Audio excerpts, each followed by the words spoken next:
आज दिनांक 12/7/2021 में हम लोग भौतिक विज्ञान प्रथम यूनिट फर्स्ट स्थित वैद्युतिकी में पहला अध्याय वैद्युत आवेश और वैद्युत क्षेत्र का अध्ययन करेंगे। आइए जो भी ब्लैक बोर्ड पर लिखा हुआ है उससे पहले हम लोग ये जान लें, कुछ इसके गहराइयों में जाए और चर्चा करें। आज के करीब 250 वर्ष पहले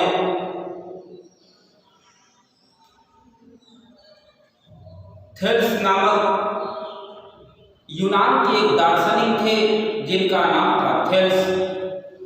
थेल्स ने देखा कि जब हम अंबर नामक पदार्थ को, किसको, अंबर नामक पदार्थ को ऊन के साथ रगड़ते हैं, उन्होंने देखा कि जब अंबर नामक पदार्थ को ऊन के साथ रगड़ा जाता है तो ऊन के साथ जब अंबर नामक पदार्थ को रगड़ा गया तो उसमें कागज के छोटे छोटे तिनके, लकड़ी के बुरादे या छोटे मोटे जो पंख का मतलब बिल्ली का पंख की बात मैं नहीं कर रहा हूं दोस्त, यहाँ बात हो रही है छोटे छोटे जो पक्षियों के पंख होते हैं उनको अपनी ओर आकर्षित करने का गुण उन्होंने देखा। ये बात आज से करीब 2500 साल पहले की है, यानी ईसा के पूर्व की बात। तो लगभग हजारों वर्षों तक किसी का भी ध्यान इस पर नहीं गया, लेकिन 16वीं शताब्दी में इंग्लैंड की महारानी एलिजाबेथ के जो घरेलू डॉक्टर जिनका नाम था डॉक्टर गिलबर्ट का ध्यान जब थेल्स के विचारों पर गया, तो उन्होंने देखा यह बात केवल अंबर नामक पदार्थ को ऊन के साथ रगड़ने से ये जो प्रभाव दिखा, कागज के छोटे छोटे तिनकों, लकड़ी के बुरादे, पंखे को अपनी ओर आकर्षित करने का गुण है, बल्कि हर एक पदार्थ को दूसरे पदार्थ के साथ रगड़े जाने पर ऐसा गुण मिला। कहने का तात्पर्य है कि ये प्रभाव घर्षण के कारण हुआ, घर्षण के कारण ये उत्पन्न गुण जो है होता है, और ये इसका नाम जो है वैद्युतमय यानी आवेश दिया गया। आवेश नाम देने वाले जो वैज्ञानिक जिनका नाम फ्रैंकलिन बेंजामिन, जो अमेरिका के साइंटिस्ट। इस प्रकार अब हम देखेंगे कि यह वैद्युत आवेश यानी वैद्युत होता क्या है। तो वैद्युत आवेश किसी भी पदार्थ का एक गुण होता है, जैसा मैंने पहले ही बताया, ये रगड़ के कारण, घर्षण के कारण होता है। तो यानी वैद्युत आवेश किसी पदार्थ का वह गुण है, पदार्थ का एक गुण होता है और इसी गुण के कारण उसमें आकर्षण अथवा प्रतिकर्षण का गुण क्या होता है, उत्पन्न होता है। यानी जो आपका वैद्युत आवेश है किसी पदार्थ का वह गुण है जिससे उसमें आकर्षण अथवा प्रतिकर्षण का गुण उत्पन्न होता है।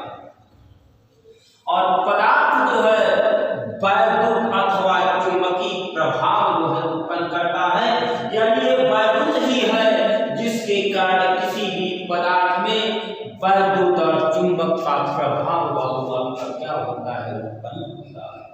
और इसे हम क्यों से व्यक्त करते हैं, वैद्युत आवेश का जो मात्रक होता है वह कूलॉम्ब होता है।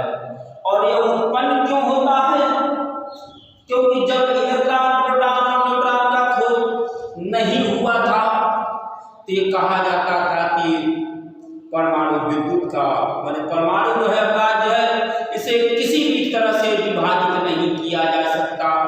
बाद में जब इलेक्ट्रॉन प्रोटॉन की खोज हुई तब ये जाने लगा कि प्रत्येक पदार्थ परमाणुओं से मिलकर बना होता है। नाभिक में धनावेश और उसके चारों तरफ विभिन्न कक्षाओं में इलेक्ट्रॉन लगातार परिक्रमण करते रहते हैं। यानी इलेक्ट्रॉनों के समांतर से लिखा हुआ है किसी पदार्थ पर वैद्युत आवेश जो होता है, यह आवेश का गुण क्यों उत्पन्न होता है? यह गुण इलेक्ट्रॉनों के स्थानांतरण के कारण उत्पन्न होता है।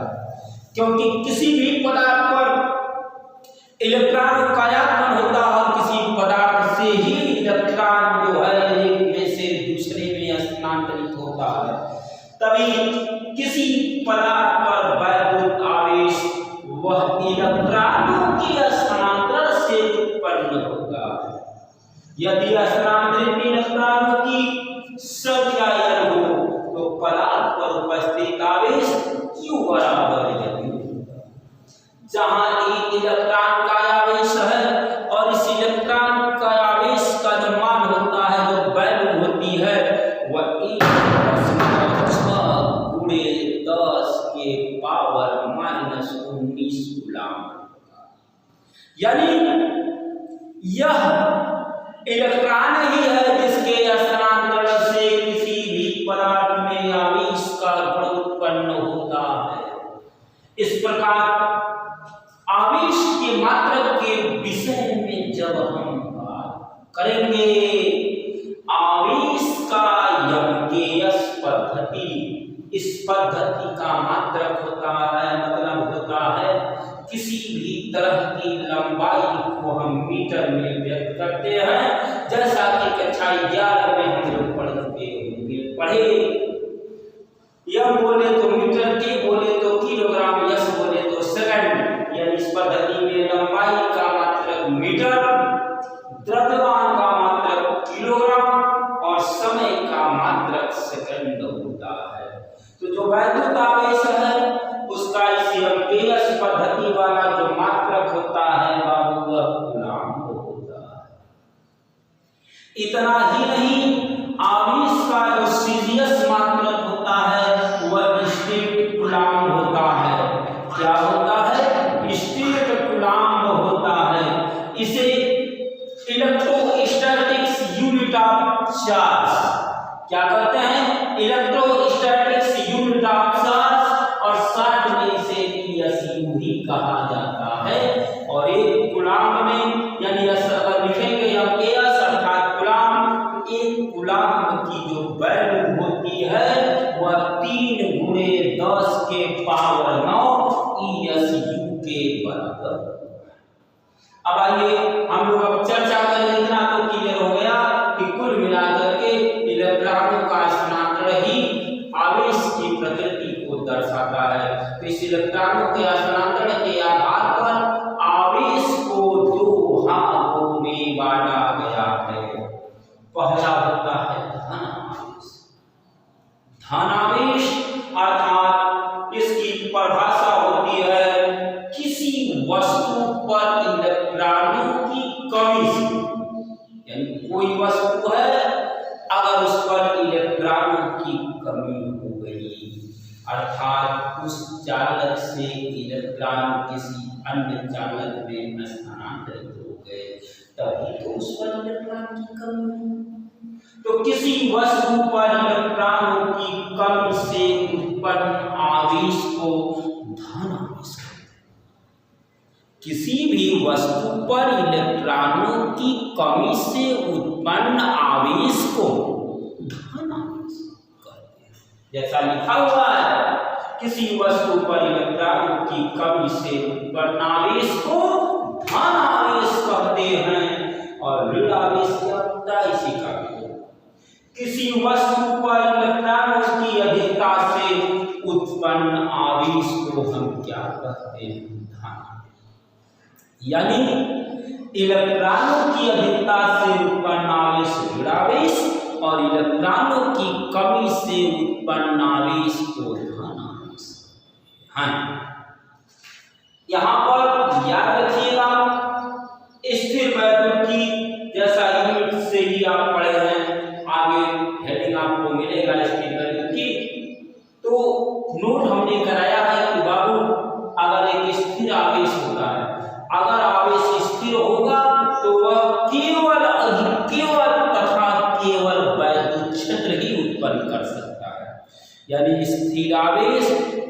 केवल वैद्युत क्षेत्र उत्पन्न कर सकता है, जबकि गतिमान आवेश, यहाँ आप देख रहे हैं, एक गतिमान आवेश क्या करता है, स्थिर आवेश तो केवल वैद्युत क्षेत्र उत्पन्न करता है, जबकि गतिमान आवेश वैद्युत क्षेत्र और चुंबकीय क्षेत्र दोनों उत्पन्न कर सकता है।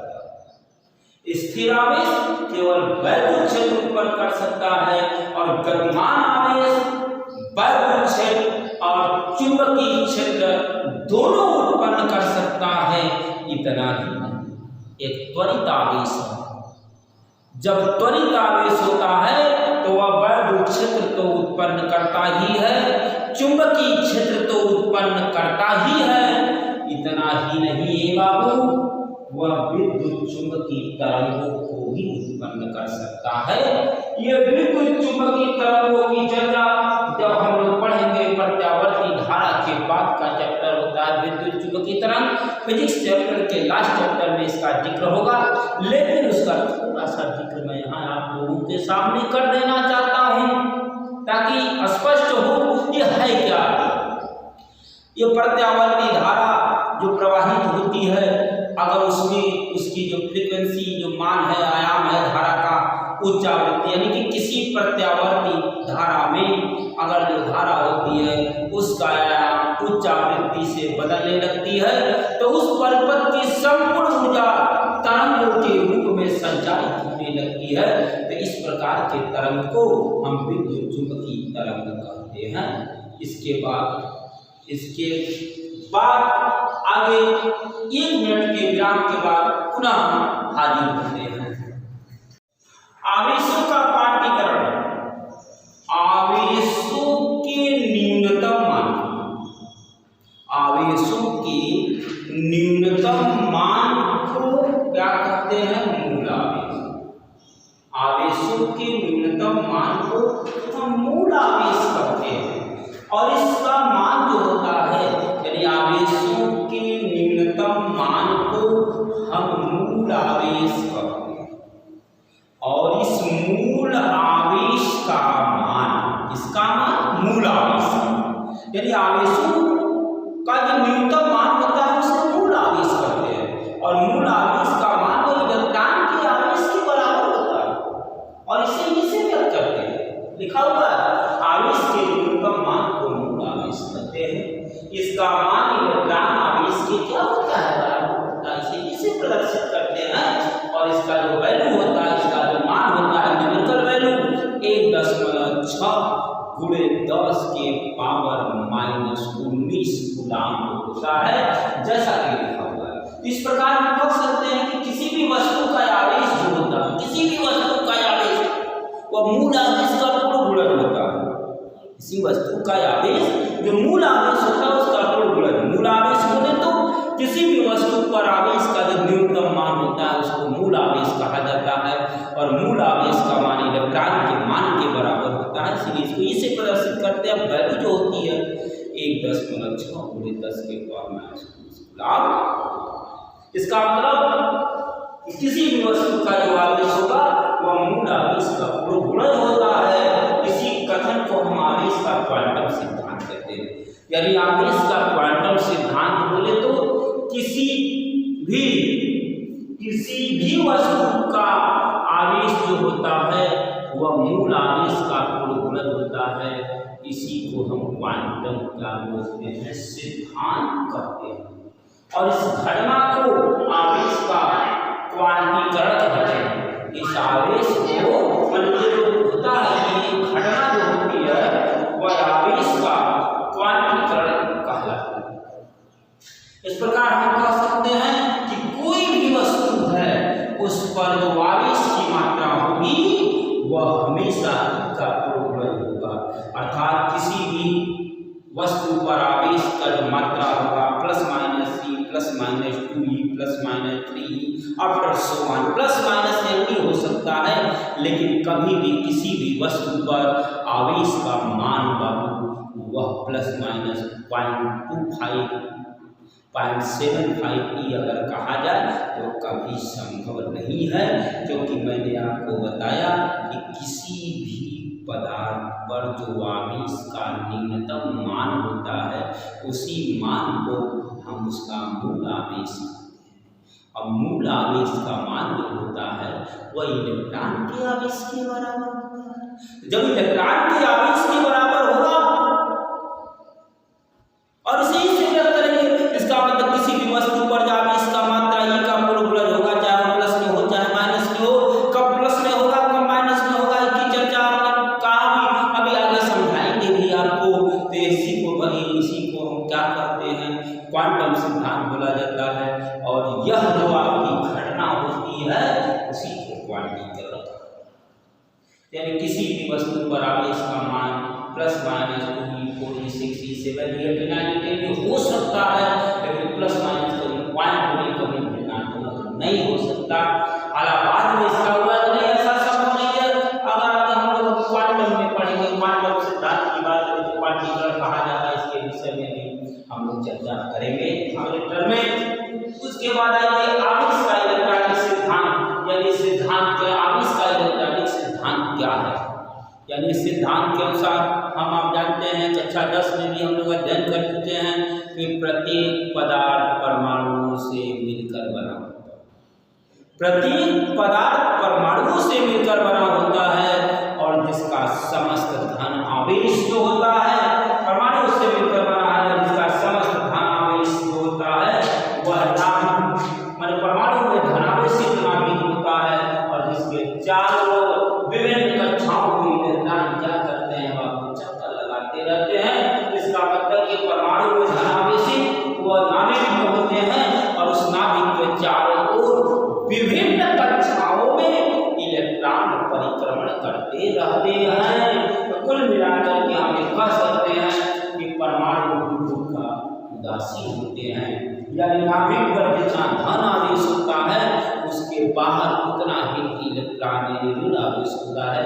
तो इस बेस पर कहा जा सकता है कि परमाणु विद्युत का उदासीन होता है। जब किसी परमाणु से एक इलेक्ट्रॉन निकल जाता है, जब किसी भी परमाणु से एक इलेक्ट्रॉन निकल जाता है तो परमाणु यानी कब धनावेशित होता है, जब इलेक्ट्रॉन निकल जाता है तो वह धनावेशित, और इसके विपरीत जब किसी परमाणु को एक इलेक्ट्रॉन दे दिया जाता है तो परमाणु क्या होता है, ऋणावेशित हो जाता है। दूसरे शब्दों में हम इस प्रकार कह सकते हैं कि वस्तु का धनावेशित हो जाना इलेक्ट्रॉनों की कमी को प्रदर्शित करता है। यानी वस्तु का धनावेशित हो जाना इलेक्ट्रॉनों की कमी को तथा वस्तु का ऋणावेशित हो जाना इलेक्ट्रॉन की अधिकता को व्यक्त करता है। पुनः इस पर मैं जोर दे रहा हूँ क्योंकि इस पर सवाल आते हैं। एक आध सवाल अभी आज मिला है, कल एक दो सवाल और भी इस पर जाएगा, इसीलिए इस पर जोर दिया जा रहा है। क्या जोर दिया जा रहा है? वस्तु का धन आवेशित हो जाना, क्या हो जाना, धन आवेशित हो जाना इलेक्ट्रॉन की कमी को तथा ऋणावेशित हो जाना इलेक्ट्रॉन की अधिकता को व्यक्त करता है। आइए जैसे एग्जाम्पल के तौर पे एक सवाल यहाँ दिया जा रहा है कि किसी चालक पर 500 इलेक्ट्रॉनों की कमी है। कितने इलेक्ट्रॉनों की कमी है? 500 इलेक्ट्रॉनों की कमी है। तो उस चालक पर आवेश की मात्रा और उसकी प्रकृति क्या होगी वह हमें निकालना है। यहाँ आप देख रहे हो यह बराबर 500, नंबर ऑफ इलेक्ट्रॉन जो है 500 है, 500 इलेक्ट्रॉनों की कमी। तो इलेक्ट्रॉनों की कमी क्या दर्शाता है? इलेक्ट्रॉनों की कमी धन आवेशित हो जाना, यानी इलेक्ट्रॉन कम है, इसका मतलब उसकी प्रकृति जो होगी वह धन आवेशित होगी और उस पर कितना आवेश होगा, according to the rule Q = E, जहाँ n इलेक्ट्रॉनों की संख्या है और E इलेक्ट्रॉन का आवेश है। और हम जानते हैं कि एक इलेक्ट्रॉन पर आवेश का मात्रा 1.6 10 की पावर -19 कूलम्ब होता है। तो इस प्रकार से 500 इलेक्ट्रॉनों की कमी कितना, अब हम 5 को 5 × 10 के पावर 100 लिख सकते हैं। इस 5 को हमने 10.6 के साथ ले लिए तो 16 25 60 हो गया और यहाँ से प्लस यहाँ से -19 यानी माइनस आपका 17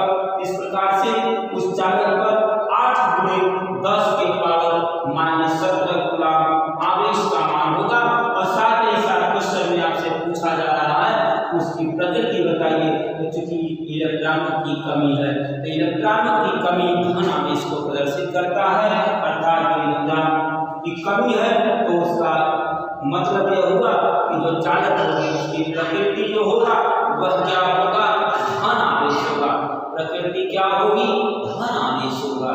इसके बाद आपका अंतिम हेडिंग स्थिर वैद्युत की, जैसा कि हमने शुरू में ही बताया कि जो फिजिक्स फर्स्ट है वह स्थिर वैद्युत के अंतर्गत हम लोग अध्ययन कर रहे हैं। तो स्थिर वैद्युत होता क्या है इसके विषय में हम आप जान लें। यानी भौतिक विज्ञान की वह शाखा, भौतिक विज्ञान की वह शाखा जिसके अंतर्गत या जिसमें ऐसी वस्तुओं का अध्ययन किया जाता है जिन पर आवेश स्थिर रहता है, उस विज्ञान को, उस शाखा, भौतिक विज्ञान की उस शाखा को स्थिर वैद्युति कहते हैं, अर्थात वह स्थिर वैद्युति कहलाती है। इस प्रकार भौतिक विज्ञान की वह शाखा है जिसमें हम ऐसी वस्तुओं का अध्ययन करते हैं जिस पर आवेश की मात्रा स्थिर रहती है। आज के लिए धन्यवाद।